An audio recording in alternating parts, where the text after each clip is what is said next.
يا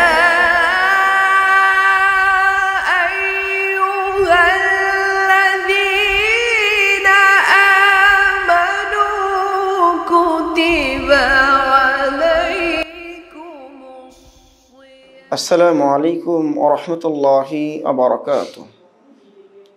الحمد لله وحده والصلاة والسلام على من لا نبي بعده আম্মা বাদ। আমরা আমাদের জীবনে সিয়াম থাকা অবস্থায় ব্যবসার ক্ষেত্রে, কথা বলার ক্ষেত্রে, কেনাবেচার ক্ষেত্রে, পরস্পরে কথা বলার ক্ষেত্রে মিথ্যা কথা বলে থাকি। অথচ একজন সিয়ামদার ব্যক্তি হিসাবে মিথ্যা কথা থেকে অবশ্যই বিরত থাকা উচিত।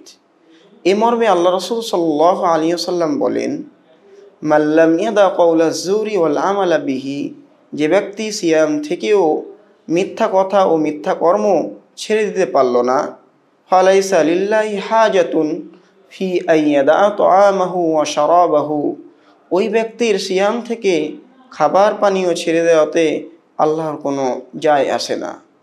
এই হাদিসে প্রমাণিত হয়, মানুষ যখন সিয়াম থেকে মিথ্যা কথা বলে, তার সিয়ামের মধ্যে যে নেকি রয়েছে তার নেকিটা কমে যায়।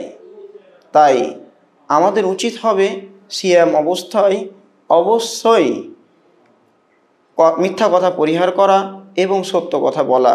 আল্লাহ আমাদেরকে এই হাদিসের প্রতি আমল করার তৌফিক দান করুন। আমিন। মা আসসালাম। আসসালামু আলাইকুম ওয়া রাহমাতুল্লাহ।